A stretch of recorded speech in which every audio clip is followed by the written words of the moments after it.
Hi students, ಹೇಗಿದ್ದಾರೆ ಎಲ್ಲರೂ? ನಾವು ಇವತ್ತು ನಿಮ್ಮ 6ನೇ ತರಗತಿಯ 1ನೇ ಪೋಯಮ್ಮು ಇಂಗ್ಲಿಷ್ ಭಾಷೆದು ದ ರೈನ್ಬೋ ಅಂತ ನೋಡ್ತಾ ಹೋಗೋಣ ಮಕ್ಕಳೇ. ನಿಮ್ಮ ಹಿಂದಿನ ವಿಡಿಯೋದಲ್ಲಿ 1ನೇ ಪಾಠವನ್ನ ಅಪ್ಲೋಡ್ ಮಾಡಿದ್ವಿ. ಇನ್ನು ಜೊತೆಗೆ ಅದರ ಪ್ರಶ್ನೋತ್ತರಗಳನ್ನು ಕೂಡ ಚರ್ಚೆ ಮಾಡಲಾಗಿತ್ತು. ನೋಟ್ಸ್ ಬರೀತಿದ್ದಾರೆ ಎಲ್ಲರೂ? ನೋಟ್ಸ್ ಬರೀರಿ ಮಕ್ಕಳೇ, ಹೆಲ್ಪ್ ಆಗುತ್ತೆ ನಿಮಗೆ ಓದ್ಕೊಳ್ಳೋದಕ್ಕೆ. ಇನ್ನು ಜೊತೆಗೆ ಯಾರು ಆನ್ಲೈನ್ ಕ್ಲಾಸಿಗೆ ಜಾಯ್ನ್ ಆಗಿಲ್ಲ ಮಕ್ಕಳೇ, ಜಾಯ್ನ್ ಆಗ್ರಿ. ಇನ್ನು ಪ್ರತಿದಿನ ಯೂಟ್ಯೂಬ್ ಲಿಂಕ್ ಅನ್ನ ವಾಟ್ಸಪ್ ಗ್ರೂಪ್ ಅಲ್ಲಿ ಪಡಿತಕ್ಕಂತಹ ಮಕ್ಕಳೇನಿದ್ದೀರಲ್ಲ, ಅವರು ಬೇಗ ಬಂದು ಒಂದು ಅಡ್ಮಿಷನ್ ಅನ್ನ ಮಾಡಿಸುವಂತ ಕೆಲಸವನ್ನ ಆದಷ್ಟು ಬೇಗ ಮಾಡ್ರಿ ಮಕ್ಕಳೇ. ನಿಮ್ಗೆ 6ನೇ ತರಗತಿಗೆ ಇಂಗ್ಲಿಷ್ ಭಾಷೆಯ 1ನೇ ಪೋಯಮ್ ಇದೆ, ದ ರೈನ್ಬೋ ಅಂತ ಹೇಳಿ ಮಕ್ಕಳೇ. ರೈನ್ಬೋ ಅಂದ್ರೆ ನಿಮ್ಗೆ ಗೊತ್ತಿದೆ ಅನ್ಕೋತೀನಿ. ಗೊತ್ತಿಲ್ಲಪ್ಪ ಅಂದ್ರೂ ಕೂಡ ಈ ಚಿತ್ರವನ್ನ ನೀಡಿದಾರಲ್ಲ, ಈ ಚಿತ್ರವನ್ನ ನೋಡಿದ ತಕ್ಷಣ ನಿಮ್ಮ ಮನಸ್ಸಿನಲ್ಲಿ ಏನಾಗುತ್ತೆ, ಒಂದು ಕಲ್ಪನೆ ಮೂಡ್ತಾ ಹೋಗುತ್ತೆ ಮಕ್ಕಳೇ. ಅದನ್ನ ನೋಡ್ತಾ ಹೋಗೋಣ.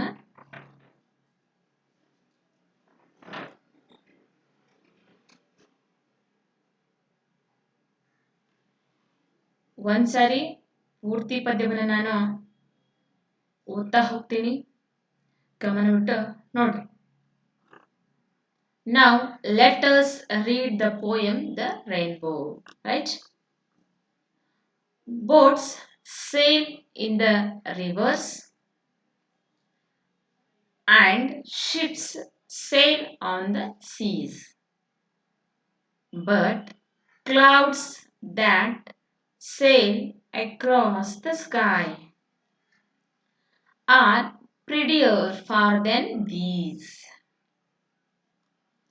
There are bridges on the rivers as pretty as you please, but the bow that bridges heaven and overtops the trees and builds a road from earth to sky is prettier far than these. ಈ ಒಂದು poem ಅನ್ನ ಬರೆದಂಥವ್ರು Christina Rossetti ಅಂತ ಹೇಳಿ ಮಕ್ಕಳೇ. ನೋಡಿ, ಇನ್ನೊಮ್ಮೆ ಪದ್ಯವನ್ನ ನಾನು read ಮಾಡ್ತೀನಿ, ಎಲ್ಲರೂ ಕೂಡ ಲಕ್ಷ ಕೊಟ್ಟು ನೋಡ್ರಿ. Boats sail in the river and ships sail on the seas, but clouds that sail across the sky are prettier far than these. Boats sail in the rivers and ships sail on the seas, but clouds that sail across the sky are prettier far than these. ಗಮನ ಕೊಡಿ, ಯಾವ ಒಂದು word ಅನ್ನ ಯಾವ ರೀತಿ ನಾನು pronounce ಮಾಡ್ತಾ ಇದ್ದೇನೆ ಅಂತ ಹೇಳಿ. There are bridges on the rivers.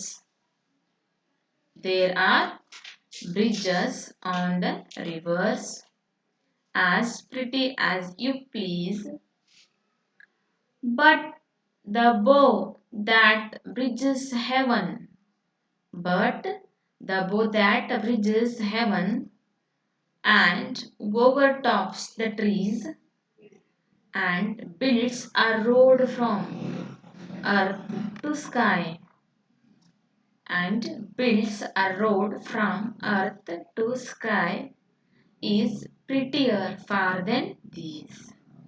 ಏನು ಈ ರೀತಿಯಾಗಿ ಮಕ್ಕಳೇ ನಿಮ್ಮ ಒಂದು ಪದ್ಯ ಇದೆ, ಹೌದಾ? ಒಂದು ಅರ್ಥವನ್ನ ನೋಡ್ತಾ ಹೋಗೋಣ ಮಕ್ಕಳೇ. ನೋಡ್ರಿ, ಬರೆದಂಥವ್ರು ಯಾರು ಹೇಳಿದೆ ನಾನು? ಕ್ರಿಸ್ಟಿನಾ ರೊಸೆಟ್ಟಿ ಅಂತ ಹೇಳಿ ನೆನಪಿರ್ಬೇಕು. Boats sail in the rivers, ಹೌದಾ? ಏನು ದೋಣಿಗಳು ಏನ್ ಮಾಡ್ತವೆ? ನದಿಯಲ್ಲಿ ತೇಲಾಡ್ತಾವು, ಹೌದಾ? ಏನ್ ಮಾಡ್ತಾವ? ಬೋಟ್ಸ್ ಅಂದ್ರೆ ಇಲ್ಲಿ ದೋಣಿಗಳು. ದೋಣಿಗಳು ಏನ್ ಮಾಡ್ತಾವ ನದಿಯಲ್ಲಿ ತೇಲಾಡ್ತಾವ. And ships sail on the seas. Ships ದೊಡ್ಡ ದೊಡ್ಡ ಹಡಗುಗಳು. ದೋಣಿ ಬೇರೆ ಮಕ್ಕಳೇ, ಹಡಗುಗಳು ಬೇರೆ ಮಕ್ಕಳೇ. ದೋಣಿ ಅಂದ್ರೆ ಒಂದು ಸೈಜ್ ನಲ್ಲಿ ಚಿಕ್ಕದಾಗಿರುತ್ತೆ. ಶಿಪ್ಸ್ ಅಂದ್ರೆ ಹಡಗುಗಳು ತುಂಬಾ ವಿಶಾಲವಾದಂತ ಹಡಗುಗಳಾಗಿರ್ತಾವ ಮಕ್ಕಳೇ. ಹೌದಾ? ಅವಕ್ಕೂ ವ್ಯತ್ಯಾಸ ಇದೆ. ಬೋಟ್ಗೂ ಮತ್ತೆ ಶಿಪ್ಸ್ಗೂ ವ್ಯತ್ಯಾಸ ಇದೆ ಮಕ್ಕಳೇ. ಶಿಪ್ಗಳನ್ನ ತಂದು ನದಿಯಲ್ಲಿ ಓಡಿಸೋದಕ್ಕಾಗಂಗಿಲ್ಲ ಮಕ್ಕಳೇ. ಹೌದಾ? Ships sail on the seas. ಶಿಪ್ಸ್ಗಳು ಎಲ್ಲಿ ತೇಲ್ತವೆ? ಸಮುದ್ರಗಳಲ್ಲಿ. ಸೀಸ್, ರಿವರ್ಸ್ ಅಂದ್ರೆ ನದಿಗಳು, ಸೀಸ್ ಅಂದ್ರೆ ಸಮುದ್ರಗಳು ಮಕ್ಕಳೇ. ಹೌದಾ? ಈ ಬೋಟ್ಸ್ ದೋಣಿಗಳು ಏನ್ ಮಾಡ್ತಾವು? ನದಿಗಳಲ್ಲಿ ತೇಲಾಡಿದ್ರೆ ದೊಡ್ಡ ದೊಡ್ಡ ಹಡಗುಗಳು ಶಿಪ್ಸ್ಗಳು ಏನ್ ಮಾಡ್ತಾವು? ಸಮುದ್ರಗಳಲ್ಲಿ ತೇಲಾಡ್ತಾವು ಮಕ್ಕಳೇ. ನೀವೆಲ್ಲರೂ ಕೂಡ ನೋಡಿರ್ತೀರಾ, ನದಿಯಲ್ಲಿ ದೋಣಿಗಳು ಸಾಗೋದನ್ನು ಕೂಡ ನೋಡಿರ್ತೀರಾ. ಇನ್ನು ಸಮುದ್ರಗಳಲ್ಲಿ ದೊಡ್ಡ ದೊಡ್ಡ ಹಡಗುಗಳು ಸಾಗೋದನ್ನು ಕೂಡ ನೋಡಿರ್ತೀರಾ ಮಕ್ಕಳೇ. But clouds that sail across the sky are prettier far than these. ನೋಡ್ರಿ, ಬಟ್ ಕ್ಲೌಡ್ಸ್ ಅಂದ್ರೆ ಏನ್ ಅರ್ಥ ಮಕ್ಕಳೇ? ಕ್ಲೌಡ್ಸ್ ಅಂದ್ರೆ ಏನು? ಕ್ಲೌಡ್ಸ್ ಅಂದ್ರೆ ಮೋಡಗಳು ಅಂತ ಅರ್ಥ ಮಕ್ಕಳೇ. ಕ್ಲೌಡ್ಸ್ ಅಂದ್ರೆ ಏನು? ಆಕಾಶದಲ್ಲಿ ಇರ್ತಕ್ಕಂಥ ಮೋಡಗಳು. ಇಲ್ಲಿ ನೋಡ್ರಿ, ಕರ್ಸರ್ ನೋಡ್ರಿ, ತೋರಿಸ್ತಾ ಇದೀನಿ ಇಲ್ಲಿ ಏನು ಮೋಡಗಳಾಗಿದ್ದಾವಲ್ಲ ಮಕ್ಕಳೇ, ಈ ಮೋಡಗಳು. ಹೌದಾ? ಬಿಳಿ ಮೋಡಗಳು ಇರ್ತಾವಲ್ಲ ಆಕಾಶದಲ್ಲಿ, ಕ್ಲೌಡ್ಸ್ ಅಂದ್ರೆ ಮೋಡಗಳು ಅಂತ ಅರ್ಥ ಮಕ್ಕಳೇ. That sale across the sky. ಏನ್ ಮಾಡ್ತವೆ? ಆ ಮೋಡಗಳು ಈ ಒಂದು ಆಕಾಶದಲ್ಲಿ ತೇಲಾಡ್ತಾವು. ಹೌದಾ? ನೋಡಿದಿರಲ್ಲ ಎಲ್ಲರೂ, ಆಕಾಶದಲ್ಲಿ ಮೂಡಿರ್ತಕ್ಕಂತಹ ಬೆಳ್ಳಿ ಮೋಡಗಳು ಹೇಗೆ ತೇಲಾಡ್ತಿರ್ತಾವಲ್ಲ, ಅವು ನಮ್ಗೆ ಚಲಿಸ್ತಾ ಇದಾವು ಅಂತ ಅನಿಸ್ತಾವ. ನಿಮ್ಗೆ ಆ ಒಂದು ಅನುಭವ ಆಗಿರುತ್ತೆ ಮಕ್ಕಳೆಲ್ಲ. ನೋಡಿರ್ತೀರ ಎಲ್ಲರೂ, ಆಕಾಶದ ತುಂಬೆಲ್ಲಾ ಮೋಡಗಳು ತುಂಬಿದಾಗ ಆಕಾಶ ನೋಡೋದಕ್ಕೆ ತುಂಬಾ ಸುಂದರವಾಗಿ ಕಾಣಿಸುತ್ತೆ. ನೀಲಿ ಆಕಾಶ, ಬಿಳಿ ಮೋಡಗಳು ತುಂಬಿದಾಗ ಇಷ್ಟೊಂದು ಸುಂದರವಾದ ದೃಶ್ಯ ಕಾಣಿಸುತ್ತೆ. ಅಂದ್ರೆ ಪ್ರಕೃತಿಯನ್ನ ನಾವು ಎಷ್ಟು ಹೊಗಳಿದ್ರು ಕೂಡ ಕಡಿಮೆನೆ. ಅಷ್ಟು ಒಂದು ಸೌಂದರ್ಯನ ಈ ಪ್ರಕೃತಿ ಮೈ ತುಂಬಿಕೊಂಡಿದೆ ಅಂತ ಹೇಳ್ತಾರೆ ಇಲ್ಲೇ ಕವಿ. ಹೌದಾ? ಈ ಒಂದು ನದಿಯಲ್ಲಿ ದೋಣಿ ತೇಲಾಡುವಾಗ, ಮತ್ತೆ ಇನ್ನು ದೊಡ್ಡ ದೊಡ್ಡ ಸಮುದ್ರದಲ್ಲಿ, ಸಾಗರಗಳಲ್ಲಿ ಹಡಗುಗಳು ತೇಲುವಾಗ ನೋಡಿದ್ರೆ ಎಷ್ಟೊಂದು ಖುಷಿ ಆಗತ್ತಲ್ಲ ಮಕ್ಕಳೇ ನಮ್ಗೆ. ಅದಕ್ಕಿಂತ ಹೆಚ್ಚಿನ ಖುಷಿ ಏನ್ರಿ? Are prettier far than these. ಅಂದ್ರೆ ಯಾವುದು?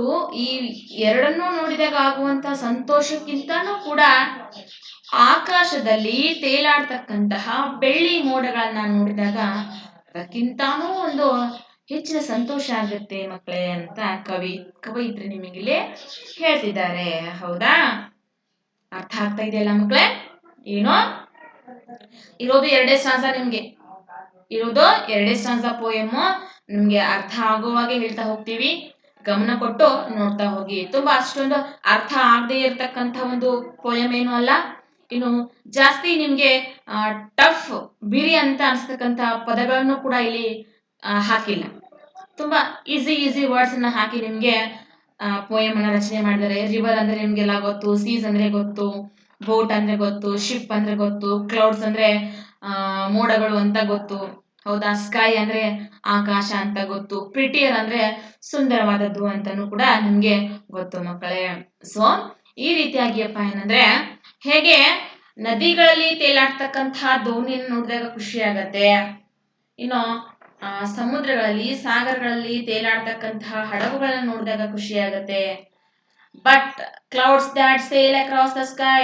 ಆದರೆ ನೀಲಿ ಆಕಾಶದಲ್ಲಿ ತೇಲಾಡ್ತಕ್ಕಂತಹ ಬೆಳ್ಳಿ ಮೋಡಗಳನ್ನ ನೋಡಿದಾಗ ಅದಕ್ಕಿಂತನೂ 1000 ಪಟ್ಟು ಏನಾಗುತ್ತೆ ಮಕ್ಕಳೇ, ಕಣ್ಣಿಗೆ ಸುಖ ಸಿಗುತ್ತೆ, ಮನಸ್ಸಿಗೆ ಆನಂದ ಸಿಗುತ್ತೆ ಅಂತ ಇಲ್ಲಿ ಹೇಳ್ತಿದ್ದಾರೆ. ಏನಪ್ಪಾ ಅಂದ್ರೆ, ಎಷ್ಟೊಂದು ಸುಂದರವಾಗಿ ಪ್ರಕೃತಿಯನ್ನ ಇಲ್ಲಿ ವರ್ಣಿಸ್ತಾರೆ ನೋಡ್ರಿ ಮಕ್ಕಳೇ. ಹೌದಾ? There are bridges on the rivers as pretty as you please, but the bow that bridges heaven and overtops the tree. ನೋಡಿ ಮಕ್ಕಳೇ, ಹೇಗೆ there are bridges on the rivers. ನೀವು ನೋಡಿದ್ರಲ್ಲ ಎಷ್ಟೊಂದು ದೊಡ್ಡ ದೊಡ್ಡ ನದಿಗಳಿಗೆಲ್ಲ ಏನ್ ಮಾಡಿರ್ತಾರೆ, ಬ್ರಿಡ್ಜ್ ಗಳನ್ನ ಕಟ್ಟಿರ್ತಾರೆ. ಬ್ರಿಡ್ಜಸ್, ಹೌದಾ ಮಕ್ಕಳೇ? ಏನು ಮಕ್ಕಳೇ? ಬ್ರಿಡ್ಜಸ್. ಬ್ರಿಡ್ಜಸ್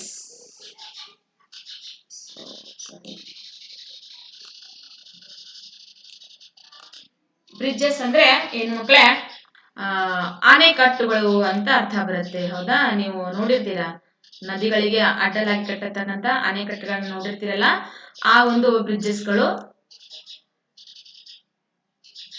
ನೋಡಿ ಇಲ್ಲಿ ಸೆಲೆಕ್ಟ್ ಆಗಿದೆಯಲ್ಲ, ಆ ಒಂದು ವರ್ಡ್ ಬ್ರಿಡ್ಜಸ್ ಅಂದ್ರೆ ಅಣೆಕಟ್ಟುಗಳು ಅಂತ ಅರ್ಥ ಮಕ್ಕಳೇ, ನೆನಪಿಟ್ಕೋಬೇಕು. ಹೌದಾ? ಈ ಒಂದು ಅಣೆಕಟ್ಟುಗಳನ್ನ ಕಟ್ಟಿದ್ರೆ ನೋಡಿರಲ್ಲ ನೀವು, ತುಂಬಾ ಖುಷಿ. ಅವುಗಳ ಮೇಲೆ ಓಡಾಡೋದಕ್ಕೆ, ನಮಗೆಲ್ಲ ಅಡ್ಡಾಡೋದಕ್ಕೆ ಓಡಾಡೋದಕ್ಕೆ ಏನು ಬೆದರಿನಿಂದ ಕಟ್ಟಿಗೆಗಳಿಂದ ಹಗ್ಗಗಳನ್ನ ಕಟ್ಟಿ, ಕಟ್ಟಿಗೆಗಳನ್ನ ಹಗ್ಗಗಳಿಂದ ಕಟ್ಟಿ ಏನ್ ಮಾಡಿರ್ತಾರೆ, ನದಿಯನ್ನ ದಾಟೋದಕ್ಕೆ ಈ ದಂಡೆಯಿಂದ ಆ ದಂಡೆಗೆ, ಆ ದಂಡೆಯಿಂದ ಈ ದಂಡೆಗೆ ಜನಗಳಿಗೆ ಓಡಾಡೋದಕ್ಕೆ ಅನುಕೂಲ ಆಗ್ಲಿ ಅಂತ ಹೇಳಿ ರಸ್ತೆ ಮಾರ್ಗ ಇರೋದಿಲ್ಲ. ಹೀಗಾಗಿ ಆ ಒಂದು ಅಣೆಕಟ್ಟಿನ ಮುಖಾಂತರ, ಬ್ರಿಡ್ಜ್ನ ಮುಖಾಂತರ ಸಾಗ್ಲಿ ಅಂತ ಏನ್ ಮಾಡ್ತಾರೆ, ಬ್ರಿಡ್ಜ್ಗಳನ್ನ ಕಟ್ಟಿರ್ತಾರೆ. ಅವುಗಳ ನೋಡೋದಕ್ಕೆ ನಮ್ಗೆ ಏನಾಗ್ತಾವು, ತುಂಬಾ ಖುಷಿಯನ್ನ ಕೊಡ್ತಾವ. As pretty as you please. ಹೌದಾ? ಏನೋ ನಿಮ್ಗೆ ನೋಡೋದಕ್ಕೂ ಕೂಡ, ಅವು ಅನುಭವಿಸೋದಕ್ಕೂ ಕೂಡ ಏನಪ್ಪಾ ಅಂದ್ರೆ ಅವುಗಳ ಮೇಲೆ ಓಡಾಡ್ಬೇಕಿರ್ಬೋದು, ಆ ರೀತಿ ಅಂತ ತುಂಬಾ ಖುಷಿಯನ್ನ ಕೊಡ್ತಾವ ನಿಮ್ಗೂ. But the bow that bridges heaven, ನೋಡ್ರಿ, ಬೋ ಅಂದ್ರೆ ಏನಪ್ಪಾ ಅಂತಂದ್ರೆ ಒಂದು ಯು ಆಕಾರದಲ್ಲಿ ಇರ್ತಕ್ಕಂಥದ್ದು ಅಂತ ಅರ್ಥ ಬರುತ್ತೆ. ಬೋ ಅಂದ್ರೆ ಗೊತ್ತಲ್ಲ, ನಾವು ಈಗ ಬಿಲ್ಲು ಅಂತ ಹೇಳ್ತೀವಲ್ಲ ರೀ, ಬಿಲ್ಲು ಬಾಣ ಗೊತ್ತಲ್ಲ ನಿಮ್ಗೆ? ಬಿಲ್ಲು ಬಾಣ, ಆ ಒಂದು ಏನು ಬಾಣವನ್ನ ಬಿಡ್ತಕ್ಕಂತಹ ಬಿಲ್ಲಿನ ಆಕಾರ ಗೊತ್ತಲ್ಲ ನಿಮ್ಗೆ? ಹೇಗಿರುತ್ತೆ ನೋಡಿರ್ತೀರ ನೀವೆಲ್ರು. ಆ ರೀತಿಯಾದಂತಹ ಒಂದು ಆಕಾರ ಬ್ರಿಡ್ಜಸ್ ಹೆವನ್. ಯಾವುದು? ಆ ಒಂದು ಬೋ ಸ್ವರ್ಗಕ್ಕೆ ಏನ್ ಮಾಡಿದೆ, ತನ್ನ ಬ್ರಿಡ್ಜ್ ಅನ್ನ ನಿರ್ಮಾಣ ಮಾಡಿದೆ. ಈ ಒಂದು ಬೋ ಏನ್ ಮಾಡಿದೆ, ಸ್ವರ್ಗಕ್ಕೆ, ಎಲ್ಲಿಗೆ? ಹೆವನ್ ಅಂದ್ರೆ ಮಕ್ಕಳೇ, ಹೆವನ್ ಅಂದ್ರೆ ಏನ್ರಿ? ಸ್ವರ್ಗ. ನೆನ್ಪಿರ್ಲಿ, ಪದಗಳ ಅರ್ಥ ಹೇಳ್ತಾ ಹೋಗ್ತಿದ್ದೀನಲ್ಲ, ನೆನಪಿಟ್ಕೋಬೇಕು. ಯಾಕೆ? ಪೋಯಮ್ ಅಂಡರ್ಸ್ಟ್ಯಾಂಡ್ ಆಗ್ಲಿ ಅಂತ ಹೇಳ್ತಾ ಇದ್ದೇನೆ ನಿಮ್ಗೆ ಪದಗಳ ಅರ್ಥವನ್ನ. ಹೌದಾ? ಹೆವನ್ ಅಂದ್ರೆ ಏನು ಮಕ್ಕಳೇ? ಸ್ವರ್ಗ ಅಂತ ಹೇಳಿ ಅರ್ಥ ಕೊಡುತ್ತೆ. ಏನು? ಸ್ವರ್ಗಕ್ಕೆ ಬ್ರಿಡ್ಜ್ ಕಟ್ಟಲಾಗಿದೆ ಒಂದು ಬೋ. And over tops the tree. ನೋಡ್ರಿ, ಈ ಚಿತ್ರದ ಇಲ್ಲಿ ನಿಮ್ಗೆ ಪಕ್ಕದಲ್ಲಿ ಕೊಟ್ಟಿರ್ತಕ್ಕಂಥ ಚಿತ್ರವನ್ನ ನೋಡ್ರಿ, ಹೇಗೆ ಈ ಒಂದು ಮರ ಗಿಡಗಳ ಮೇಲೇನೆ ಕಟ್ಟಿದಾರ. ಅಲ್ಲಿಂದ ಹಿಡ್ಕೊಂಡು ಏನೋ ಸೀದಾ ಸ್ವರ್ಗಕ್ಕೆ ಹೋಗೋ ಹಾಗೇನೆ ಒಂದು ಯು ಆಕಾರದಲ್ಲಿ, ಹೌದಾ, ಧನಸ್ಸಿನ ಆಕಾರದಲ್ಲಿ ಏನಾಗಿದೆ ನಿಮ್ಮ ಒಂದು, ಏನಿದು ಮಕ್ಕಳೇ? ಕಾಮನಬಿಲ್ಲು, ರೈನ್ಬೋ. ಹೌದಾ? ಏನ್ರಿ ಮಕ್ಕಳೇ? ರೈನ್ಬೋ. ಮಳೆ ಬಂದಾಗ ಆಕಾಶದಲ್ಲಿ ಕಾಣಿಸ್ಕೊಳುತ್ತೆ ನೋಡ್ರಿ, ಅದು ಆ ರೈನ್ಬೋ. ಎಲ್ಲಿಂದ ಆರಂಭ ಆಗಿದೆ, ಎಲ್ಲಿ ಅಂತ್ಯ ಆಗತ್ತೆ ಗೊತ್ತೇ ಆಗೋದಿಲ್ಲ ಮಕ್ಕಳೇ. ಅಷ್ಟೊಂದು ಸುಂದರವಾದಂತಹ ಒಂದು ಆ ನೋಟ ಆಗಿರುತ್ತೆ. ಯಾವುದು? ಕಾಮನಬಿಲ್ಲಿನ ನೋಟ. ಕಾಮನಬಿಲ್ಲು ಮೂಡಿದ್ರೆ ಸಾಕು, ಊರಲ್ಲಿ ಇರ್ತಕ್ಕಂತಹ ಮಕ್ಕಳನ್ನ ಹಿಡ್ಕೊಂಡು ಹಿರಿಯರು ಕೂಡ ತುಂಬಾ ಖುಷಿಯಿಂದ ಕುಪ್ಪಳಿಸಿ ಎಲ್ಲಿದೆ ಎಲ್ಲಿದೆ, ಎಲ್ಲಿ ಮೂಡಿದೆ ಅಂತ ನೋಡೋದಕ್ಕೆ ಓಡಿ ಹೋಗ್ತಾರೆ. ಏನೋ ಪ್ರಕೃತಿಯ ಒಂದು ಸೌಂದರ್ಯನೇ ಹಾಗೆ ಅಲ್ವಾ? ಯಾವುದೇ ಇರ್ಬೋದು, ನೋಡೋದಕ್ಕೆ ನಮ್ಗೆ ತುಂಬಾ ಖುಷಿಯನ್ನ ಕೊಡುತ್ತೆ ಮಕ್ಕಳೇ. ಹಾಗೇನೆ ಇಲ್ಲಿ ಹೇಳ್ತಾ ಇದ್ದಾರೆ ಕವಿ, ಈ ಒಂದು ಬ್ರಿಡ್ಜು ಮರಗಿಡಗಳ ಮೇಲಿಂದ ಹಾಯ್ದು ಸೀದಾ ಸ್ವರ್ಗಕ್ಕೇನೆ ಹೋಗ್ತಾ ಇದೆ ಏನೋ ಅನ್ನೋಷ್ಟು ಸುಂದರವಾಗಿ ಕಾಣಿಸ್ತಾ ಇದೆ. ನಾವು ಕಟ್ಟಿದಂತಹ ಬ್ರಿಡ್ಜ್ಗೂ ಕೂಡ ಇದು 1000 ಪಟ್ಟು ಸಂತೋಷವನ್ನ, ಖುಷಿಯನ್ನ ನೀಡತಕ್ಕಂಥದ್ದು ಅಂತ ಇಲ್ಲಿ ಹೇಳ್ತಿದ್ದಾರೆ. And over tops the trees ಅಂದ್ರೆ, ಓವರ್ ಟಾಪ್ಸ್ ಅಂದ್ರೆ ಮೇಲಿನಿಂದ ಅಂತ. ಹೌದಾ? ಓವರ್ ಟಾಪ್ಸ್ ಮೀನ್ಸ್ ಮೇಲಿನಿಂದ ಅಂತ. ಇನ್ನು ಟ್ರೀಸ್ ಅಂದ್ರೆ ಗೊತ್ತಲ್ಲ ನಿಮ್ಗೆ, ಮರಗಿಡಗಳು ಅಂತ, right? And builds a road from earth to sky is prettier far than these. And builds ಅಂದ್ರೆ ನಿರ್ಮಾಣವನ್ನ ಮಾಡೋದು ಅಂತ, ರೋಡ್ ಅಂದ್ರೆ ರಸ್ತೆ. ಹೌದಾ? ಅರ್ತ್ ಅಂದ್ರೆ ಮಕ್ಕಳೇ ಭೂಮಿ, ಸ್ಕೈ ಅಂದ್ರೆ ಆಗಲೇ ಹೇಳಿದ ಅರ್ಥವನ್ನ ನಿಮ್ಗೆ. ಸ್ಕೈ ಮೀನ್ಸ್ ಆಕಾಶ ಅಂತ ಹೇಳಿ, ರೈಟ್? ಬಿಲ್ಡ್ಸ್ ಅಂದ್ರೆ ನಿರ್ಮಾಣ ಮಾಡುವ, ರೋಡ್ ಅಂದ್ರೆ ರಸ್ತೆ, ಅರ್ತ್ ಅಂದ್ರೆ ಭೂಮಿ, ಸ್ಕೈ ಅಂದ್ರೆ ಮಕ್ಕಳೇ ಆಕಾಶ ಅಂತ ಹೇಳಿ, ರೈಟ್? ಏನೋ and overtops the trees and builds a road from earth to sky is prettier far than these. ನೋಡ್ರಿ, ಅಲ್ಲಿ ಎಷ್ಟಂತ ಹೇಳ್ತಾರೆ, ನಾವು ನದಿಯನ್ನ ದಾಟಲಿಕ್ಕೆ ಕಟ್ಟಿದಂತಹ ಬ್ರಿಡ್ಜಸ್ಗಳು, ಹೇಗೆ ನದಿಯನ್ನ ದಾಟಿ ಆ ದಂಡೆಯಿಂದ ಈ ದಂಡೆಗೆ ಹೋಗ್ಬೇಕು ಅಂತ ಬ್ರಿಡ್ಜ್ಗಳನ್ನ ಕಟ್ಟಿರ್ತೀವಲ್ಲ, ಅವುಗಳು ಕೂಡ ಸುಂದರವಾಗಿರ್ತವೆ. ಆದರೆ ಯಾವ ಒಂದು ಬ್ರಿಡ್ಜು ಹೆವನ್ಗೆ ದಾರಿಯನ್ನ ತೋರಿಸುತ್ತೋ, ಇನ್ ಜೊತೆಗೆ ಭೂಮಿಯಿಂದ ಆಕಾಶಕ್ಕೆ ದಾರಿಯನ್ನು ನಿರ್ಮಾಣ ಮಾಡಿದೆ. ನೋಡ್ರಿ ಇಲ್ಲಿ ಹಾಗೆ ಅನ್ಸುತ್ತಲ್ಲ, ನಾವು ಭೂಮಿಯಿಂದ ಅದನ್ನ ಹತ್ಕೊಂಡು ಏನ್ ಮಾಡ್ಬೋದು, ಸೀದಾ ಆಕಾಶವನ್ನ ಸೇರಬಹುದು ಅನ್ನೋ ಒಂದು ಏನು ಕಲ್ಪನೆ ಇರುತ್ತಲ್ಲ, ಆ ರೀತಿಯಾಗಿ ಏನಾಗಿದೆ, ಈ ಒಂದು ನಿಮ್ಮ ಕಾಮನ ಬಿಲ್ಲು ಅಷ್ಟೊಂದು ಸುಂದರವಾಗಿ, ರೇನ್ಬೋ ಅಷ್ಟೊಂದು ಸುಂದರವಾಗಿ ಆ ಒಂದು ಅಪಿಯರ್ ಆಗ್ತಾ ಇದೆ ಸ್ಕೈಯಲ್ಲಿ, ಆಕಾಶದಲ್ಲಿ ಗೋಚರವಾಗ್ತಾ ಇದೆ ಅಂತ ಇಲ್ಲಿ ನಿಮ್ಗೆ ಏನ್ ಮಾಡ್ತಾ ಇದ್ದಾರೆ ಕವಿ ಹೇಳ್ತಿದ್ದಾರೆ ಮಕ್ಕಳೇ. ಹೌದಾ, ಆ ಒಂದು ಕಾಮನ ಬಿಲ್ಲು ನಿರ್ಮಾಣ ಮಾಡಿದಂತ ಈ ರಸ್ತೆ, ಈ ಒಂದು ಬ್ರಿಡ್ಜು ಸ್ವರ್ಗಕ್ಕೆ ದಾರಿಯನ್ನು ತೋರಿಸುತ್ತೆ. ನಾವು ನಿರ್ಮಾಣ ಮಾಡಿದಂತಹ ಬ್ರಿಡ್ಜು ಸುಂದರವಾಗಿರುತ್ತೆ ನಿಜ, ಆದರೆ ಈ ಪ್ರಕೃತಿಯ ಒಂದು ಸೌಂದರ್ಯತೆಯನ್ನ ಬಿಂಬಿಸ್ತಕ್ಕಂಥ ಈ ಒಂದು ಕಾಮನ ಬಿಲ್ಲು ನಿರ್ಮಾಣ ಮಾಡಿದಂತ ರಸ್ತೆ ಏನಿದೆ ಅಲ್ಲ ಮಕ್ಕಳೇ, ಅದು ತುಂಬಾ ತುಂಬಾ ಸಾವಿರ ಪಟ್ಟು ಸುಂದರತೆಯನ್ನು ಹೊಂದ್ಕೊಂಡು ಅದರಿಂದ 1000 ಪಟ್ಟು ನಮ್ಗೆ ಸಂತೋಷವನ್ನ ನೀಡ್ತಕ್ಕಂಥದ್ದು ಅಂತ ಇಲ್ಲಿ ಕವಿ ನಿಮ್ಗೆ ಹೇಳ್ತಿದ್ದಾರೆ. ಪ್ರಕೃತಿಯಲ್ಲಿರ್ತಕ್ಕಂತಹ ಘಟನೆಗಳೇ ಹಾಗೆ, ಹೌದಾ, ಬೀಸ್ತಕ್ಕಂತಹ ಗಾಳಿ ಹಿತವನ್ನ ಕೊಡುತ್ತೆ, ಬಿಸಿಲು ಏನ್ ಕೊಡುತ್ತೆ, ಶಾಖವನ್ನ ಕೊಡುತ್ತೆ, ಮಳೆ ನಮ್ಗೆ ಕುಡಿಯೋದಕ್ಕೆ ನೀರು, ಬೆಳೆಯೋದಕ್ಕೆ ಬೆಳೆಗೆ ನೀರನ್ನ ಕೊಡುತ್ತೆ, ಹೌದಲ್ಲ. ಇನ್ನು ಆಕಾಶ ನೋಡೋದಕ್ಕೆ ತುಂಬಾ ಸುಂದರವಾಗಿ ಕಾಣಿಸುತ್ತೆ, ನಮ್ಮ ಇಡೀ ಜಗತ್ತಿಗೆ ಅದೊಂದು ಪ್ರೊಟೆಕ್ಷನ್ ಅಂತ ಹೇಳ್ಬೋದು, ರಕ್ಷಣೆಯನ್ನ ಕೊಡ್ತಾ ಇದೆ, ಹೌದಾ.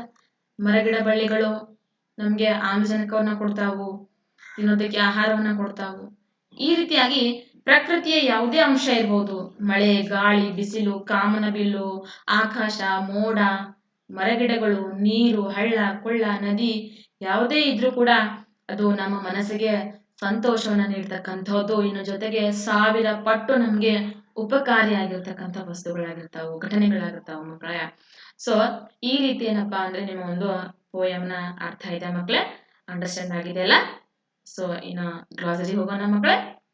ನೋಡ್ರಿ ಗ್ಲಾಸರಿ, ಸೇಲ್ ಅಂದ್ರೆ travel in boat or ship ಅಂತ ಹೇಳಿ, ಅಂದ್ರೆ ಟ್ರಾವೆಲ್ ಪ್ರಯಾಣ ಮಾಡೋದು, ಇದರಲ್ಲಿ ದೋಣಿಯಲ್ಲಿ ಅಥವಾ ಹಡಗಿನಲ್ಲಿ ಪ್ರಯಾಣವನ್ನು ಮಾಡೋದು ಅಂತ ಅರ್ಥ ಬರುತ್ತೆ.